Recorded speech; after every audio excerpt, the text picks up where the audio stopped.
All right, welcome to the podcast. For this podcast, what I'm going to do is just field questions. I've received a lot of questions, emails, questions online. Different people have written and asked me questions about training martial arts, the history of SBG. And if I didn't get to your question, let us know and we'll do another one of these at some point and I'll try and get to it. But I'm going to go through these step by step and hopefully I can answer some things that'll help you out. When did you realize aliveness was the most important concept in martial arts and what led to that realization? It's another question I get asked a lot, so I'm happy to answer it. I started to realize how important aliveness was while I was doing Jeet-Kune-Do, because I would see people training Muay Thai or I would see people training, boxing, and then I would see the Kali and the trapping and the Wing Chun and the Silat and the silly stuff. And I would see one of these, the old Sesame Street cartoon, like one of these things is not like the other. They're very different. And what was the difference? And people would ask, like, what's this style work or this style work? And it wasn't about the style, and it wasn't about the culture, and it wasn't even really about the technique. It was about the training method. Boxers and wrestlers and Muay Thai fighters and Jiu-jitsu players and Judo players, it's a combat sport, so they train alive. Ultimately, there's a sense of timing. In the other arts, the timing had been taken out. The aliveness had been taken out. Once the aliveness is taken out, what you're left with is a dead pattern, a sclerotic pattern that's not going to change and it's not going to help in a fight. And so I realized then that that was the most important thing. That combined, and I've mentioned this before, but that combined with something I heard Hickson say, fortunately, right at the beginning of my career, where he said, knowledge of technique is important, but it's timing. It's timing that separates the black belt from the blue belt to the purple belt. And the importance of timing. And it's funny, I remember I was sitting one time during a seminar with I won't mention his name, but a kind of famous old school Jeet-Kune-Do instructor. He was one of the original Kali Academy instructors under Dan Inosanto, full instructor, written some books. And I had at that time, I had met Fabio Santos. And so I had, Fabio had kind of brought me the light of jiu-jitsu. And I'd met Hickson, I think, as well. And I knew that was the direction I was going to go. And I knew that was true. And so when I would meet these guys, I was still at the time kind of involved in the JKD community. And I'd meet them and I'd ask them right away, hey, have you met the Gracies? Have you gone down to Horian's Academy? And, what was your experience? So I asked him that at this dinner. And he's like, oh, yeah, I went there. I went Horian, and he made me put a gi on. I did a little private lesson and everything. And I said, well, yeah, it was cool. What happened? He's like, oh, well, he had me roll with this guy, and, he got this arm bar, and then I rolled, and then he got another arm bar, and then I rolled, and he got another arm bar, and he got the arm bar, and I was like, wow, he beat you like 10, 11 times. And he goes, yeah, he did, but, it's like just the same technique every time. It's like, I don't think they have that many techniques. It was just that same technique every time. And that was it. And I'm at a table of fawning admirers at the time, and I didn't want to argue with him, but I just realized at that moment, wow, this guy just doesn't get it. He doesn't get what Hickson said. He doesn't get, yeah, that's the point. It was the same technique every time. He could have picked the arm. Oh, I'm going to use your left arm and do it over and over again. And rather than being more impressive, rather than realizing how much control the other Brazilian, it was probably Hoist, but who knows, how much control that instructor had over him, he thought in his mind, well, they only have one technique. Because again, these guys were about collecting patterns. And that's when I realized this is just, I have to go this other direction. All right. Next question, how many seminars do you do a year? I get asked that a lot. I do about 15. At this point in my career, I've kind of capped it because of my family, and I don't want to be away from my kids and my wife very much. So the seminars I do are for the bigger gyms and the head coaches at the organization, longtime friends and people I care about, or up-and-coming gyms we're trying to help, or camps. Like when I go to Ireland every year, the different gyms from Ireland will come, and I get to see everybody for a couple days at that event. But I love doing it. I'm probably never going to stop doing it because it's what has always put me in touch with the whole organization worldwide. I remember telling some of my younger black belts 15 or 20 years ago, or not 20 years ago, 10 or 15 years ago, at the time I felt like I was really the only person who saw SBG worldwide. I was the only person that kind of knew the organization because I was the only person that traveled. I was the only person that went to the UK and saw what Carl was doing, and went to Ireland and saw what John was doing, and traveled around to Canada and everywhere else. And the other guys were kind of stuck. Now the world's opened up and we have the internet, and my other coaches and black belts do seminars as well, and a lot of people have traveled and seen this thing, which is SBG, but I was really in a privileged position in the beginning. And it's important to me to be able to go back to various parts of the world at least once a year and see the students and see how they're progressing and see what the coaches are doing and see the culture to make sure the organization is on track. What are the most important qualities of a good teacher? Number one, professionalism. So this goes back to what I've said before, but I don't take for granted the fact that people pay good money to come to my classes. They take time out of their evening that they could otherwise be spending with loved ones or friends after a hard day's work to come and give me the opportunity to share martial arts with them. If I'm teaching a seminar, they've traveled many times. I have people that will travel hours or get on a flight and pay good money to spend a weekend with me. I am humbled by that. I don't take it for granted, and I would be ashamed of myself if I did not have a prepared, solid lesson that I was proud of, if I didn't start on time, if I didn't give them everything I possibly could, and to teach the best class I possibly could. That professionalism, I think, is number one. Number two, not exactly how to phrase this. It's not so much a selflessness as it is a realization that this is not about you. When you're teaching a class or you're teaching a seminar, it's not about you. It's not about what you know. It's not about your journey. It's not about new things you've innovated. It's not about where you're going in martial arts. Sometimes people will ask sincere questions about that and they want to know an answer because they think it might help them, and then you can talk about that, but it's not about you. It's not about what you're going to get out of it. It's not about your performance. You're there, it's about them. If you're a teacher or you're a coach, that time where you're the one that's talking is about them. And what you should be doing is giving them what they need at that moment.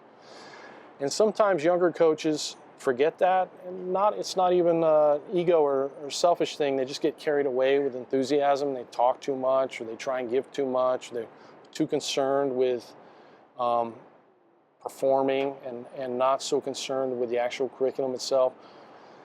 Or, it just goes back to them. This is what I'm doing. This is the more first-person pronoun they're using, probably the worse the class is going to be. So, number one, professionalism. Number two, remember when you're teaching and you're a professional, it's not about you. It's about the people that are paying to take your class. And number three, I guess, would be humility. That in the end, the longer you teach and the more years you do this as a living, the more kind of humility forces itself on you, because there is always something new to learn in functional martial arts. There's always something new to learn about jiu-jitsu or about wrestling or about boxing. There's always going to be a question you're not going to know the answer to. There's always going to be a line of play, a route that you're unfamiliar with. And so these arts, functional martial arts, have a way of just like constantly reinforcing humility, and that humility kind of gets beaten into you over the years as you teach. And that, I think, over time produces better coaches. Just after time, you're going to be a little more thoughtful. You're going to realize that, yeah, there's a place for innovation. There's a place for coming up with new things. But really, if you haven't realized yet how the level of somebody like Hicks and Gracie in terms of understanding jiu-jitsu, how far ahead that is, and how much of that you need to absorb before you can be arrogant enough to think you're going to come up with some brand new scheme. If that hasn't dawned on you yet, then you have a lot of maturity you have to go through as a coach. And that's okay, but that'll happen. And that humility makes you a better teacher. All right.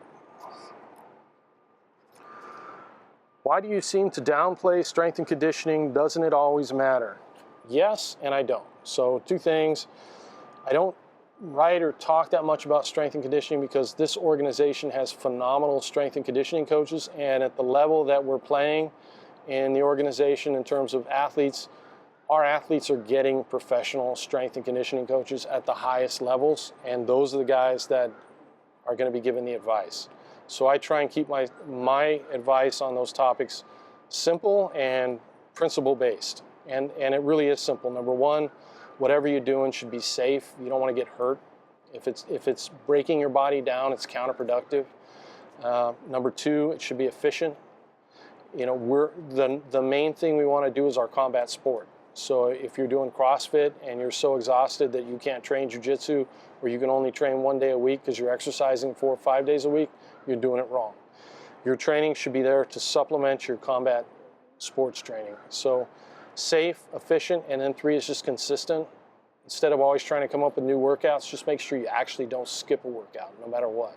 If you do those 3 things, you're going to be fine. And then as far as more detail, man, there's fantastic strength and conditioning coaches in your organization and around the world that can help you out and give you that information. As far as it doesn't always matter, it always matters. But that doesn't mean you want to use it. Okay, here's one. What did the A mean on the gorilla's chest? So I've actually been asked that quite a few times as well. If you look at the old school, I don't have it on me now, here the gorilla. This is our original logo. It was drawn for me by one of my fighters, more than 20 years ago, named Yulin Moore. And we've used the same logo around, worldwide now for 25 years. Initially, he had an A on his chest, the anarchy symbol on his chest.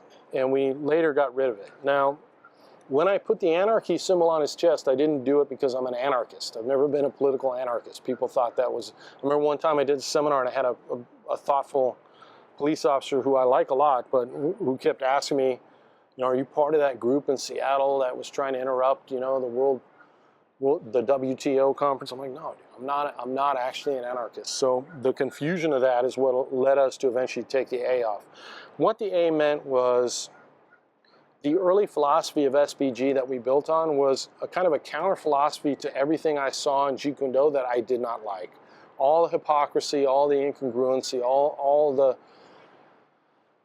lies, all that part. I wanted to get away from that. I wanted to do something that was authentic and true and honest. And along with that, we got rid of the false hierarchy and the guru and the sifu and the sensei and the certificates and all that kind of stuff, and the politics and who got to sit next to guru and who didn't and who got the extra private lesson. And it was like, this is not what it's about. This is a gym. We're coming in to train and to sweat. And so to emphasize that point, we put the A on the gorilla. It was kind of like a big middle finger to all that stuff. That's all it was in terms of martial arts. But then we realized pretty quickly, or after a couple of years, people confuse it as something political. I don't want it to be something political, so we got rid of it. Occasionally, some of the guys will put it on there as it's just kind of an homage to our original logo, but you'll see that our gorilla guy, anarchy freedom. All right. How do you feel about the Gracies? I feel grateful. My only relationship to the Gracies is really my relationship with Hickson, who I'm very grateful for because I feel like he helped me change my martial arts path. I'm grateful because they taught my coach, Chris Howder, back in the day, and that's what let Chris be able to teach me. I'm grateful that Horian came to the United States and decided to teach jiu-jitsu. I'm grateful to Fabio Santos, who introduced me to jiu-jitsu. I'll always be grateful to him for that. It's how I put food on the table for my kids. It's what's allowed me not to have a real job for 25 years, and it's what's allowed me to literally travel all over the world in pretty much everywhere you can imagine over the last 25 years. These are things I would have never been able to do without them exposing the world to their beautiful art, their modified art, Japanese in origin, Brazilian modified, as Chris Otter would say. So we all have, we have the way we do it in SBG, which I'm very proud of, and that's our epistemology. But in terms of the Gracie family, I feel nothing but gratitude.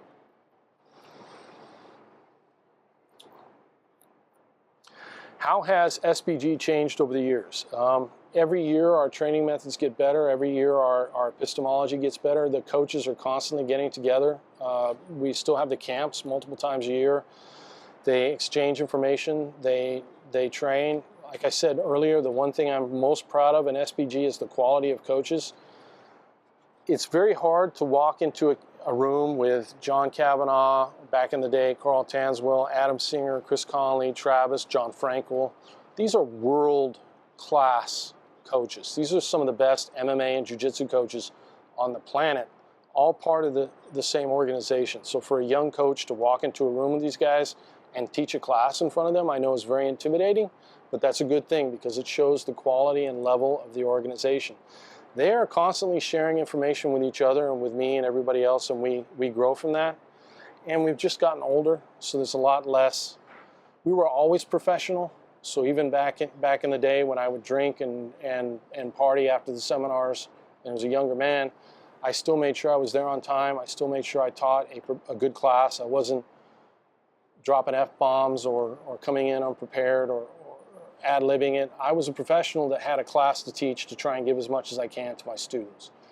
But then afterwards, we would party and stay up till 4 in the morning. I can't do that physically anymore, even if I wanted to, but I mean, we've all grown as human beings and matured, and that's as it should be. The older coaches are there now to help the younger coaches through that process, and it really is a tribe of people of all different ages. Do you ever use swear words in class? No. I mean, occasionally I will say one on accident, in which case I try and catch myself. On a very rare occasion, if I'm teaching only adults, I might use it for emphasis, but no. 2 reasons. 1, it's unprofessional, so I would be a bit ashamed of myself. And 2, I've always considered people who use swear words all the time, I've considered a little bit intellectually lazy, showing kind of a lack of vocabulary, which isn't something I think you should be proud of. It's not something I want to model for my kids. Going back to the kind of the acid test for me, as far as trusting another man is what I leave my kids with them. Acid test for me as far as how I should behave is would I be proud of doing this in front of my kids? Would I want my kids to behave this way? Do I want my kids to be looking into a camera, giving the middle finger and swearing and acting like, acting the tough rebel? Is that what I want for my children? No, it's ridiculous. I want my kids to be successful. I want them to be mature. I want them to be well read. I want them to be educated. I don't want them to think that speaking improperly is something you should be proud of. I don't want them to think that ignorance is something you should be proud of. I don't want them to think a lack of self-control is something you should be proud of. I don't want them to mistake those things for authenticity because they haven't matured long enough to realize it's just an act, and that person hasn't matured. So I try and model the behavior that I want for my kids and myself. And again, more than anything else, just be professional. How do you handle kicking people out? Happens rarely, but when it does happen, it's necessary. The most important responsibility any coach or gym owner has is the safety of the people on his mat. So if you have somebody that's on the mat that's giving women a weird vibe or rolling rough or putting other people in danger or making other people uncomfortable, you have to either A, have a conversation with them and tell them to change the behavior, and or if they're unable to, get rid of them. And one thing you will learn over the years is that by the time it's come to your attention, if you're a head coach and you have a fairly large mat, a lot of students, by the time it's come to your attention, it's already bothered a whole bunch of students, and that person's become a problem for a lot of people. So when that becomes necessary, you have to get rid of them. Organization-wide, it happens very rarely. The only time I ever do that is for ethical reasons. Somebody is a bully and hurting other people, then of course we get rid of them. Those kind of people don't survive in the modern SBG. They'd never become coaches with us now. But in times past, we've had coaches that kind of worked up that way, and I had to get rid of them. Or if they do something unethical, if they're stealing or lying or being dishonest with the other gym owners, then of course we have to get rid of them. Very rare. Every once in a while we have somebody that tries, feels like they need to part ways and go their own way. And when that happens, I think you got to let it go and let them move on and wish them the best. And life's too short to be bitter or hold any resentment about it. You don't want to do that. I mentioned before, SBG is an organization with world-class coaches. You're talking about John Kavanaugh. You're talking about John Frankel. Coaches like that, it's very hard for some young black belts and young coaches to be in a room like that. It's very intimidating, and if you're the type of person where it really it's still about you, you haven't realized that teaching is not about you, and you're still kind of on that ego trip, you're probably not going to want to be part of the organization. You're not going to be cooperative and have the kind of courtesy that a group of men like that would require. And so then you move on, and that's fine. And I wish you the best and most success as possible, and move on with your life. You always say you teach only fundamentals, and fundamentals are important, but what exactly is a fundamental? I get asked that question a lot. People are trying, it's like, I think what happens is people try and take a list of techniques, like here's a list of sweeps or a list of submissions, and it's like, what's a fundamental, what's not a fundamental? Like, is this a fundamental, is that not a fundamental? A fundamental is a root skill of a delivery system that you can't go without. If you can remove something and still be able to play the game at a high level, then it's probably not a fundamental. If you look at it and you say, man, could I take an elbow knee escape out? Could I take an oompa out? No. It's just a core movement of being able to fight, then that's a fundamental. Fundamentals transcend environment. They transcend venue, they transcend era, geography, and bodies. So there is a proper way to cut off the blood supply to somebody's neck, a rear naked choke. Over time, as you become more proficient, that'll become more efficient. You can do it with less energy and less force, but mechanically, there's still a best way to do it. That best way to do it was the best way during the Egyptians. It was the best way during the time of the Romans. It's going to be the best way in 100 years. Unless humans evolve some sort of different kind of blood delivery system to the head, it will still be the best way. It transcends time. It doesn't belong to the Japanese. It doesn't belong to the Koreans. It doesn't belong to the Canadians any more than there's such a thing as Canadian geometry. It transcends culture. It's going to be the same in an MMA cage as it is in the parking lot, as it is in a life or death situation when you have to choke someone out who's trying to take your car or kidnap your family, as it is the same in the IBJJF tournament. Sometimes you might be wearing a jacket, sometimes you won't, but the mechanics of that movement transcend all of that. That's a fundamental. It's a fundamental. It's something everybody needs to know how to do. And then through that process of natural selection of adaptive pressures, everybody's going to learn how to put that fundamental on in a different way, a unique way. That's your style. But the movement of the rear naked choke is a fundamental of the delivery system. That's what a fundamental is. And that's, I try and limit my teaching to just those things. Why don't you use Kali Eskrima for weapons? Because even though you have a stick in your hand and you have a knife in your hand and you're mimicking using a stick or using a knife, doesn't mean it's functional. If you want to find out the reality of stick or knife fighting, put on gear and do it. Do it once or twice and you will discover very quickly that this kind of stuff and that range and that pattern, the distance, the timing, the mechanics, the motion, it's all wrong. You'd be training yourself in most cases how not to fight with a stick, how not to train with a knife. I've heard all of the rationalizations for it, all of the excuses for it. It's just nonsense. You can take someone and you can teach them how to fight with a stick in a couple hours, and then you can take that information and spend the rest of your life drilling it if you want to and become a master with it. Just like anything else, it's a question of fundamentals and then applying those fundamentals with a live drill. Same thing with a knife.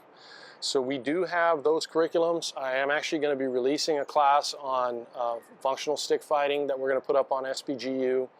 We do have a curriculum about how to defend yourself if you're attacked with somebody who has a bladed weapon that was developed by Carl Tanswell and has been passed along. One of the coaches, Paul Sharp, taught it last year at camp. I think it's the best thing. From the moment I saw it until now, I think it's the best and only thing I teach for defending yourself against bladed weapons. We do have that. We have all that information, but it's not going to look like what you typically see in a Kali or a Eskrima class, because again, what you typically see in those kind of classes is a collection of patterns, dead patterns, and there's no timing. A couple questions about coaching. What do you like most about coaching? What I like most about coaching is helping other people, watching other people grow. I'm always humbled by what jiu-jitsu can do positive for people. It makes me feel good about what I do, you know. To me, that's the most important thing. What are the key things you've learned about coaching? I addressed that in the earlier questions, but number one, be professional. That's for me, that's very important. Not everybody feels the same way, but for me, that's important. I try and pass that message along to our black belts. I try and pass that message along to the other coaches in SBG. There's all kinds of different personalities. There's all kinds of different people. They have different methods of delivering the information, and that's very unique, and I love that. But what I will say to them is you need to be professional. You need to start that class on time. You need to keep it, the students in mind with what you're doing, and be prepared. People deserve that from you. Remember that it's not about you. It's about the students, and stay humble. Those are the things I've learned most about coaching. What is the hardest type of person to coach, and how do you overcome that? I would answer that backwards. The easiest type of person to coach, and that kind of gives you an idea of what the hardest type of person to coach. The easiest type of person to coach is usually women, as generally speaking, are easier to teach than men. They're easier to teach because that kind of stubbornness, raw stubbornness men have, where they think they should know something that they don't really know. Most women don't have that. And so when you explain the reasoning and you show them the movement, they're like, oh, that makes sense. If it makes sense, it makes sense. And they do it. And with men sometimes, especially stronger, and maybe it's not even really a question of strength, I think this is more a question of maturity. Less mature men, they'll just be stubborn about it. And they'll just persist, and you got to kind of beat them past that. How do you overcome it? The single best way to overcome that is by having a big mat, by having a big gym. And I have a great advantage when you have a larger school like I have, and you have so many different students, and you have a big community. If a man comes in like that, who's one of those tough students to teach, there's a whole group of people who are going to help him learn that that's not a good way to teach. And all the other higher belts he trains with, the athletes on the competition team, the other young black belts, brown belts, and competitive brown and purple belts, these guys in their late 20s and early 30s who are rolling relaxed, rolling technical, and is absolutely dominating that person, that they provide the lesson. So it becomes less necessary for me to go in and have a conversation with them or to do it myself. So I'm at a big advantage that way. That's one of the beautiful benefits about having a larger tribe, is there's so many different people that can help. And somebody that comes in that way, if they're rolling rough and they're not kind of getting the message, and then they look around the room and they realize nobody thinks they're cool for doing that, like nobody's looking at them like, yeah, you're going really hard, giving them the thumbs up. And instead people are kind of avoiding them, and then they see these other guys who aren't rolling the way they are, aren't going super hard and dominating them, they're either going to quit or they're going to change eventually. Prior to having that big community, which I built up, it takes years to build that, but prior to having that, then you had to do it yourself. You got to talk to the person, have conversations with them. That's the smart way. The old school way would just be to lay, to dominate them, to knee ride, to kind of show them physically, like, dude, this is not going to work for you. And I probably did that old way, and we as coaches probably did that old way a little longer than we should have. The truth is, it's better just to, you might have to do that once or twice, and then after that, have a conversation with them, and then after that, if they don't get it, I'd probably tell you to get rid of that person and move on. Because again, your number one job as a coach or head coach in a gym, it's the safety of your other students.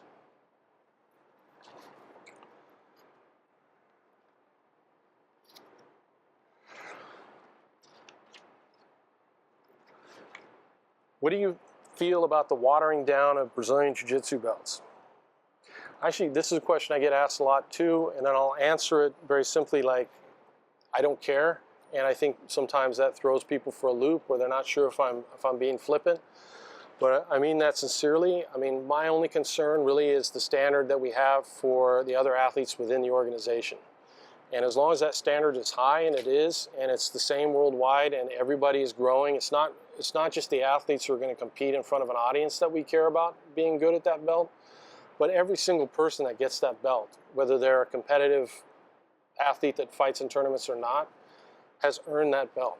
And they should be proud to wear that belt if they're part of SBG, because they've lived up to our standards. And that to me is very important.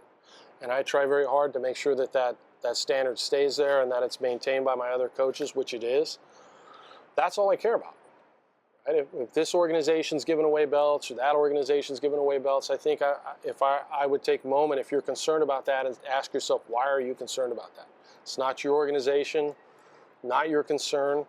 And it's not just SBG that has high standards. There's lots of Brazilian Jiu-Jitsu schools I know that have very high standards, so it's not really a problem, but let's just pretend for sake of argument it was, and everyone else is watering down the belts, just giving out candy belts, and we're the only people who are maintaining a standard.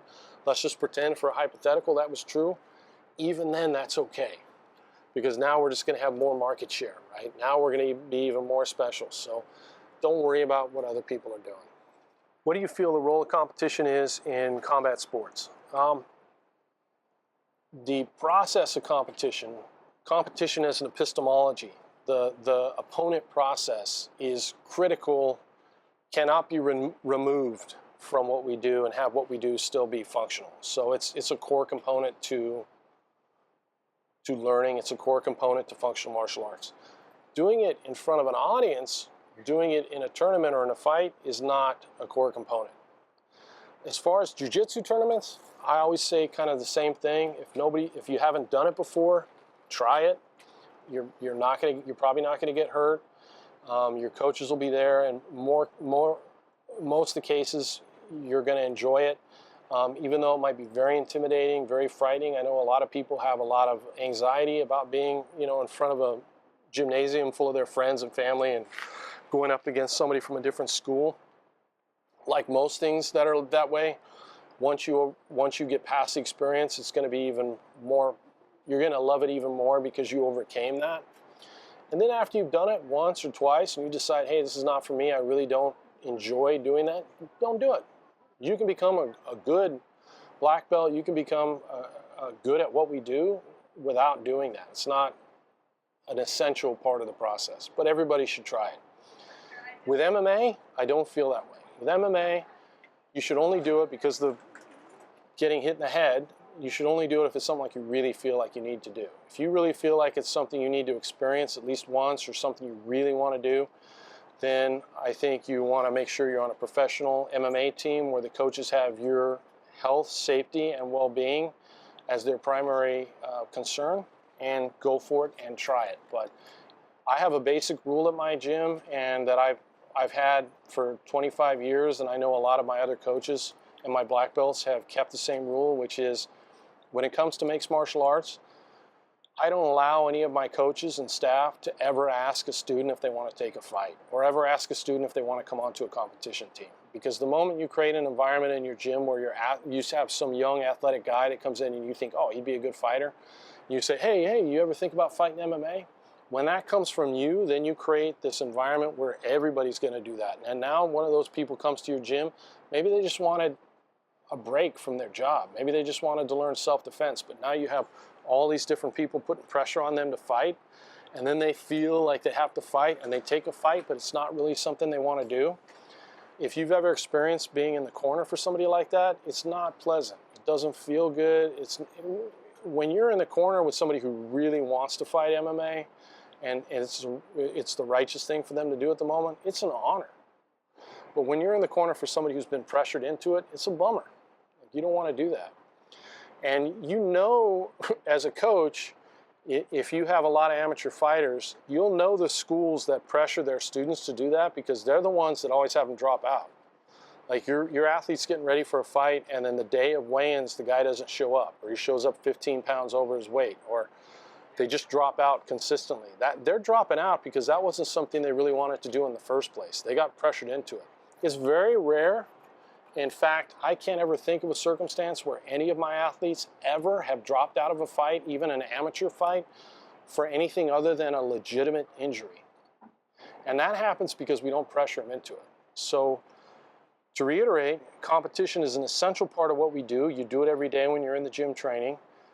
Jiu-jitsu competition is a healthy and fun thing that everybody should try. I think it's great for your jiu-jitsu if it's something you enjoy. If you do try it and you decide it's not something you like, that's okay too, but at least give it a shot. MMA is only something you should do if you really feel like you need to do it. What has been your biggest challenge regards SBG over the years? My biggest challenge regarding SBG was last year when we lost Carl. So Vic and I will do a podcast where we can actually talk about Carl and his legacy in SBG, because he was one of the essential core founding members of the organization, and I want people to know that. But in the meantime, and all I will say is I think it's really important, and I've seen a lot of the different gym owners get on board with this, to have an open discussion with your students related to mental health and suicide, because there's been quite a few circumstances in some of the different gyms. Anytime you have a group where you have 300, 400, 500 students, there's going to be situations where suicide is going to happen or serious mental illness is going to happen. I don't have a lot of advice except to say you want to create an environment where there's no stigma attached. And I know I see people not in the organization, not in SBG, but outside the organization, where I've seen people still have like this sense of wanting to impose a certain sense of shame about that, and giving them the benefit of the doubt, I think they feel that that might serve as some sort of deterrent. I've never felt suicidal. I've never been really depressed or had issues with anxiety myself personally, but I've had lots of people I love deeply who have, and I know from my experiences with them that the impulse to hurt themselves is so strong that having kids isn't going to stop them. So some sense of shame from some other relationship with another man they have, that's not going to help. That's not going to stop them from doing it. So instead, you just want to create an environment where somebody's suffering, they feel free to talk about it, to let someone know. And the more you can pass that message along to your students, I think the better that'll be. From the top down, that's all I got.